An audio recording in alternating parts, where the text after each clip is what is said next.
aguayo. Y tu sabes jusqu'au dernier. Mesdames vos agresseurs? Welcome dear rockers. आज हम लाए हैं 2010 में रिलीज हुई क्राइम मूवी जिसका नाम है 22 बुलेट्स। मूवी की शुरुआत में कहानी का हीरो चार्ली अपने बेटे एनोटली के साथ एक ट्रिप से लौट रहा होता है। जब वे शहर पहुंचते हैं तो एनोटली कार से उतरकर एक स्ट्रीट परफॉर्मेंस देखने की जिद करता है।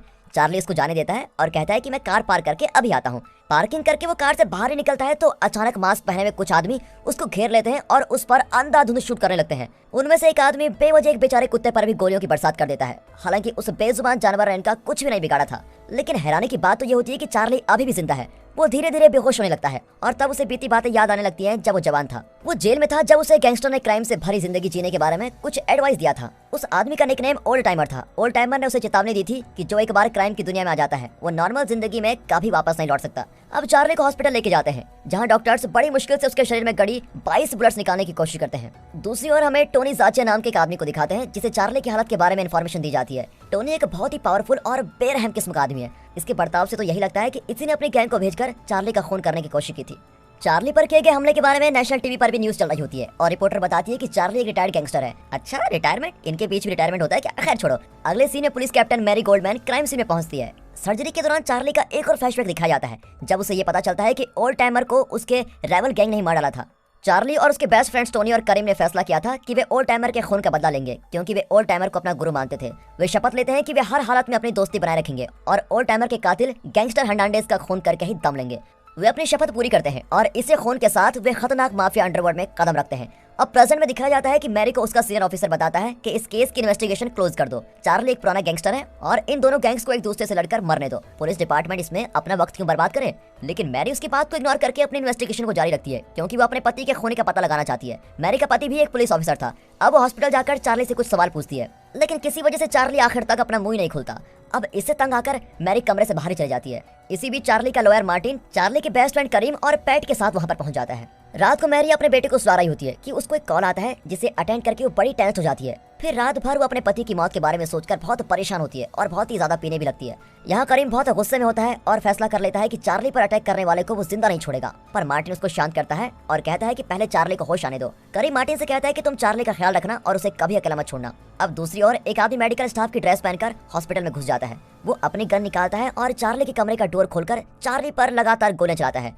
गन शॉट सुनकर तो हॉस्पिटल के लोग वहां दौड़े चले आते हैं तो वहां पर एक लाश पड़ी होती है लेकिन वो चार्ली की नहीं होती। दरअसल मैरी को शक था कि राइवल गैंग चार्ली को मारने जरूर आएंगे, इसलिए उसने चार्ली को दूसरे कमरे में शिफ्ट कर दिया था। और इस घटना के अगले ही दिन मैरी हॉस्पिटल के बाहर एक सर्विलेंस टीम खड़ा कर देती है। कैमरास के द्वारा वो देखती है कि चार्ली से मिलने टोनी हॉस्पिटल के अंदर आया था। वो चार्ली से मिलता है और कहता है तुम्हें जिंदा देखकर मुझे तसल्ली हुई है। जाने से पहले वो चार्ली को एक ग्रीटिंग कार्ड देता है और कहता है कि यहाँ हर तरफ सर्विलेंस कैमरा लगाए गए हैं और हॉस्पिटल के आगे एक एम्बुलेंस भी है जिसके अंदर वे सब कुछ मॉनिटर कर रहे हैं। कुछ देर बाद कारिम और मार्टिन आते हैं और चार्ली को अपने साथ लेके जाते हैं। ये देखकर मैरी उनका पीछा करती है। कारिम को ये समझते देर नहीं लगती कि उनको फॉलो किया जा रहा है। वो गाड़ी की स्पीड बढ़ाता है लेकिन मैरी लगातार उनको चेस करती रहती है। अब कारिम अपने एक दोस्त से मदद मांगता है और वो दोस्त ठीक लोकेशन पर आकर मैरी को रोक देता है। फिर क्या, वे मैरी से बचकर एक पुराने माल गोदाम में पहुंच जाते हैं जहां टोनी के एक आदमी को चेयर से बांध कर रखा गया है। वो इतना डरा हुआ होता है कि वहीं पर पेशाब कर देता है। चार्ली उसे कहता है कि जब तक तुम हमारे साथ कॉपरेट करोगे तब तक तुम्हें कोई खतरा नहीं है। वो आदमी गिड़गिड़ाकर कहता है कि मैंने उस शूटिंग इंसिडेंट में भाग नहीं लिया था लेकिन आपके बेस्ट फ्रेंड टोनी ने आपके पीछे अपने कुछ आदमी जरूर भेजे थे। इतना ही नहीं, टोनी आपको मार डालना चाहता है क्योंकि आपने उसके साथ मिलकर ड्रग बिजनेस करने से इनकार कर दिया। अब वो आपको अपने रास्ते से हटाना चाहता है। ये सुनकर चार्ली बहुत कंफ्यूज होता है। तब कारिम कहता है कि तुम जल्द से जल्द टोनी को खत्म कर दो लेकिन चार्ली की कुछ समझ में नहीं आता। टोनी उसका बेस्ट फ्रेंड है और उसे वो पुराने दिन याद आते हैं जब उन्होंने शपथ ली थी कि उनकी दोस्ती कभी नहीं टूटेगी। इसके आगे कारिम कुछ नहीं कह पाता और मार्टिन चार्ली को उसके घर लेके आता है। उसकी फैमिली बड़े प्यार से उसका स्वागत करती है। कारिम भी अपने परिवार के पास लौट जाता है। उस रात जब वो अपने अपार्टमेंट से बाहर निकलता है तो टोनी के आदमी उसको किडनैप करके लेके जाते हैं। फिर पता चलता है कि कारिम को किडनैप करने का आइडिया उसी आदमी ने दिया था जिसे कारिम ने माल गोदाम में बंद करके रखा हुआ था। उस आदमी को लगा कि अगर उसका प्लान काम कर गया तो उसका बॉस टोनी बहुत ही खुश होकर उसको इनाम देगा। लेकिन इनाम तो दूर, टोनी ठीक उसके माथे पर शूट करके वहीं मार डालता है। फिर वो कारिम के फ्रेंड्स को वार्निंग देने के लिए उसकी एक उंगली काटकर उसकी फैमिली को भेजते हैं। यहाँ चार्ली अपना कोई काम कर रहा होता है और अचानक कारिम की मौत की खबर सुनकर वो बिल्कुल टूट जाता है। वो कारिम के फ्यूनरल पर जाता है तो उसकी फैमिली का दुख उससे देखा नहीं जाता। अब उसका दिमाग गुस्से में है और आवेश से भरा हुआ है और उसके अंदर बदले की आग दौड़ रही है। फिर अपना रिवेंज मिशन शुरू करने से पहले वो पैट की मदद से अपनी फैमिली को किसी सेफ जगह पर शिफ्ट कर देता है। यहाँ टोनी के आदमी धूमधाम से शानदार डिनर कर रहे होते हैं। उनको देखकर लगता नहीं कि पिछली रात को उन्होंने एक आदमी को टॉर्चर करके मार डाला था, लेकिन उनकी पार्टी खराब करने के लिए चार्ली जल्दी वहां पहुंच जाता है। वे सब अपने गन को सरेंडर कर देते हैं। अब वे निहत्थे होते हैं और चार्ली कहता है कि मैं तुम्हें एक लास्ट चांस देता हूँ, अपनी फैमिलीज को गुड बाय बोल दो क्योंकि जल्द ही तुम सब मरने वाले हो।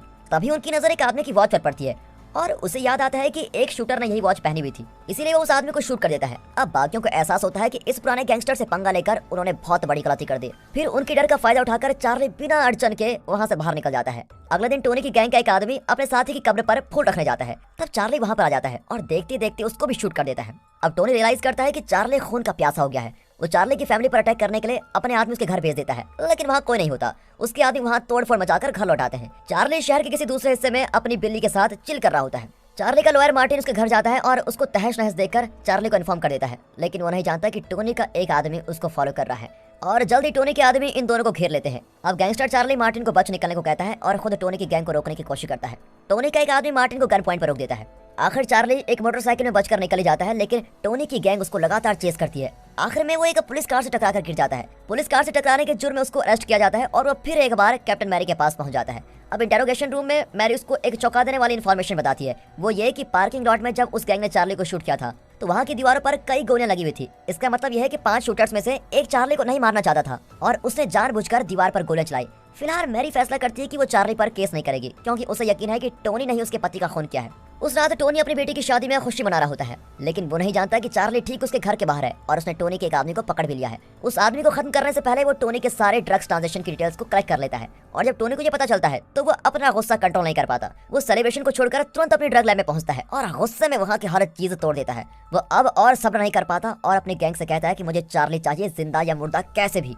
अगले दिन पैट चार्ली की बेटे एनोटली और बेटी इवा को स्कूल से पिकअप करने जाती है। सब कुछ ठीक चल रहा होता है कि अचानक उनकी कार के पास एक वैन आती है। उसमें से कुछ आदमी कार के शीशे को तोड़ देते हैं और एनोटली और इवा को किडनैप करके लेके जाते हैं। अब इससे पहले कि मैरी खुद को संभाल कर उनको रोक सके, वो दोनों बच्चों को ले जा चुके होते हैं। बहुत देर बाद पुलिस इवा को ढूंढ लेती है, जिसे बुरी तरह से पीटा गया है। इवा बताती है कि वो लोग चाहते हैं कि पापा उनके पास सरेंडर हो जाए, वरना उन्होंने एनोटली को मार देने की धमकी दी है। जब मैरी बाहर आती है तो अचानक चार्ली आकर कार में बैठ जाता है। वो मैरी से विनती करता है कि न्यूज़ चैनल को ये फेक न्यूज़ दे दो कि चार्ली को पुलिस ने अरेस्ट कर लिया है। ये सुनकर शायद टोनी जरा शांत हो जाएगा और मेरे बेटे को छोड़ देगा। वो वादा करता है कि जब उसका बेटा वापस आ जाएगा तो वो खुद पुलिस में सेंटर हो जाएगा। अब मैरी उसका साथ देने का फैसला करती है, लेकिन जब टोनी को चार्ली की अरेस्ट का पता चलता है तो उसका गुस्सा और भी बढ़ जाता है। वो अपने आदमी से कहता है कि एनोटली को तुरंत मार डालो, क्योंकि अब उससे हमें कोई फायदा नहीं होने वाला। लेकिन वो आदमी नहीं जानता कि चार्ली उसका पीछा कर रहा है। वो आदमी एक घर में जाता है जहाँ एनोटली को रखा गया है। वहाँ एक और आदमी एनोटली पर नजर रखे हुए है। उसे बताया जाता है कि एनोटली को तुरंत मार डालो, लेकिन अपने बॉस का ऑर्डर मानने के बजाय वो इस आदमी को मारकर एनोटली को आजाद करने की कोशिश करता है। अब अंदर ये सब हो रहा होता है, लेकिन बाहर चार्ली एक कांटेदार फेंस में फंस गया है। अब इतने में टोनी का आदमी एनोटली को बाहर लेकर आता है और उसे गाड़ी में ठूसकर ड्राइव करने लगता है। ठीक उसी वक्त चार्ली फेंस से निकल जाता है और उसे मारकर एनोटली को वहां से लेके जाता है। फिर किसी तरह वो घर पहुंच जाता है और अपनी वाइफ से कहता है कि अब हमें डरने या छुपने की जरूरत नहीं है, क्योंकि मैंने टोनी के सभी आदमियों को खत्म कर दिया है। अगले दिन टोनी अपने घर में मस्त रिलैक्स से होता है। तब चार्ली वहां जाता है और कहता है, अब तक तुमने मेरे साथ जो कुछ भी किया, मैं हमारी दोस्ती के खातिर वो सब भूलने को तैयार हूँ। हालांकि चार्ली टोनी को मारना नहीं चाहता, लेकिन टोनी पर अब सबसे पावरफुल बनने का भूत सवार है और वो चार्ली को खत्म कर देना चाहता है। वो चार्ली पर अटैक करता है और उसे जमीन पर लॉक करके उसके सर पर गन पॉइंट करता है। तब बाहर शीशे की टूटने की आवाज आती है और टोनी एक पल के लिए डिस्ट्रैक्ट हो जाता है। मौका पाकर चार्ली उस पर अटैक करता है और ऐन वक्त पर पुलिस आकर टोनी को इलीगल ड्रग ट्रांजैक्शन करने के जुर्म में अरेस्ट कर लेती है। दरअसल चार्ली ने टोनी के ड्रग ट्रांजैक्शन का डाटा एविडेंस के तौर पर कैप्टन मैरी को दे दिया था। बाद में पुलिस चार्ली को ड्रग केसेस में इंटरोगेट करती है, लेकिन उन्हें चार्ली के खिलाफ कोई ठोस सबूत नहीं मिलता। इसलिए वो चार्ली को छोड़ देते हैं और जब चार्ली बाहर आता है तो मार्टिन उसका इंतजार कर रहा है। चार्ली मार्टिन से कहता है कि मुझे उस पार्किंग लॉट में लेके जाओ जहां मुझे शूट किया गया था। जब वे पार्किंग लॉट में पहुंचते हैं तो हमें पता चलता है कि शूटर्स में से जिस आदमी ने दीवार पर शूट किया था वो और कोई नहीं, मार्टिन है। अब चार्ली बर्दाश्त नहीं कर पाता कि मार्टिन ने उसके साथ धोखा किया। वो मार्टिन पर गन पॉइंट करता है, लेकिन मार्टिन विनती करता है कि टोनी ने सिर्फ ये बताया था कि मुझे एक आदमी को शूट करना है, लेकिन यहाँ कर पता चला कि वो आदमी तुम हो। मैं कभी तुम्हें शूट नहीं कर सकता, इसीलिए मैंने दीवार पर गोलियां चलाई।